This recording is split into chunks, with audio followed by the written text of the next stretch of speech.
அனைவருக்கும் வணக்கம். என் லைஃப்ல இந்த மாதிரி ஒரு பெயின்ஃபுல்லான ஒரு சுச்சுவேஷனை நான் ஃபேஸ் பண்ணதே கிடையாது. மனசு முழுக்க வலி வலி மட்டும்தான்.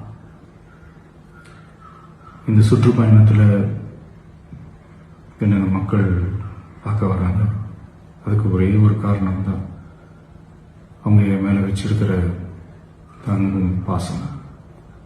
அந்த அன்புக்கும் பாசத்துக்கும் நான் எப்பவும் கடமைப்பட்டிருக்கிறேன். அதனால தான் இந்த சுற்றுப்பயணத்தில் மற்ற எல்லா விஷயங்களையும் தாண்டி மக்களுடைய சேஃப்டி, அதில் எந்த காம்ப்ரமைஸும் பண்ணிடக்கூடாதுன்றதுக்காக தான் அது என் மனசில் ரொம்ப ஆழமாக இருக்கும் அந்த எண்ணம். அதனால தான் இந்த அரசியல் காரணங்கள் எல்லாத்தையும் தவிர்த்துட்டு ஒதுக்கி வச்சுட்டு மக்களுடைய சேஃப்டி மட்டும் மைண்டில் வச்சுக்கிட்டு அதுக்கான இடங்களை சூஸ் பண்ணுறது, அதுக்கான இடங்களை பார்த்து பெர்மிஷன் கேட்கறது, போலீஸ் டிபார்ட்மெண்ட்டில் அதை ரிக்வெஸ்ட் பண்ணி கேட்போம். ஆனால் நடக்கக்கூடாதது நடந்துருச்சு. ஆனால் மனுஷன் தானே, அந்த நேரத்தில் அத்தனை பேர் பாதிக்கப்பட்டு இருக்கும்போது எப்படி அந்த ஊரை விட்டுட்டு என்னால் கிளம்பி வர முடியும்? நான் திரும்ப அங்கே போகணும்னு இருந்துச்சுன்னா அதை ஒரு காரணம் காட்டி அங்கே வேற சில பதட்டமான சுச்சுவேஷன்ஸ், வேற சில சம்பாவிதங்கள் அந்த மாதிரி எதுவும் நடந்துடக்கூடாதுன்றதுக்காக தான் நான் அவாய்ட் பண்ணேன். இந்த நேரத்தில் சொந்தங்களை இழந்து தவிக்கிற அத்தனை குடும்பங்களுக்கும் என்னுடைய ஆழ்ந்த இரங்கலை தெரிவிச்சுக்கிறேன். எனக்கு தெரியும், என்ன சொன்னாலும் இது ஈடையாகாதுன்னு எனக்கு தெரியும். ஹாஸ்பிட்டலில் ட்ரீட் பண்ணிட்டு இருக்கிற எல்லாருமே சீக்கிரமாக க்யூர் ஆகி வரணுன்றதை இந்த நேரத்தில் நான் வேண்டிக்கிறேன்.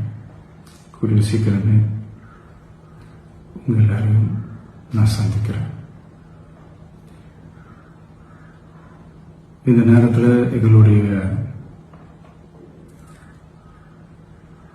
வழிகளை, எங்களுடைய நிலைமையை புரிஞ்சுக்கிட்டு எங்களுக்காக பேசின அரசியல் கட்சிகளை சார்ந்த நண்பர்கள், தலைவர்கள் அனைவருக்கும் என்னுடைய நன்றியை தெரிவிச்சுக்கிறேன். கிட்டத்தட்ட ஒரு 5 மாவட்டத்துக்கு பிரச்சாரத்துக்கு போனோம். இந்த மாதிரி எதுவுமே நடக்கல. ஆனால் கரூரில் மட்டும் ஏன் எப்படி நடக்குது, எப்படி நடக்குது? மக்களுக்கு எல்லா உண்மையும் தெரியும். மக்கள் எல்லாத்தையும் பார்த்துக்கிட்டு இருக்கிறாங்க.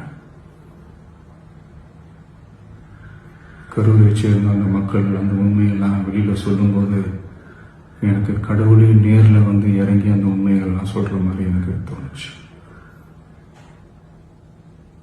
சீக்கிரமே எல்லா உண்மைகளும் வெளியில் வரும்.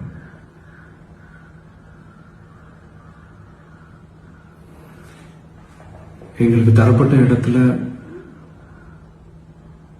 நாங்கள் போய் அந்த ஸ்பாட்ல நின்று நாங்கள் பேசிட்டு வந்தோம். அதை தாண்டி எந்த தவறும் எங்கள் சைடில் நாங்கள் எதுவும் செய்யலை.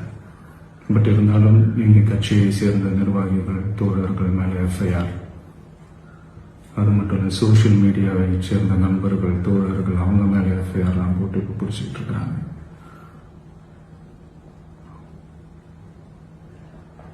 CM sir,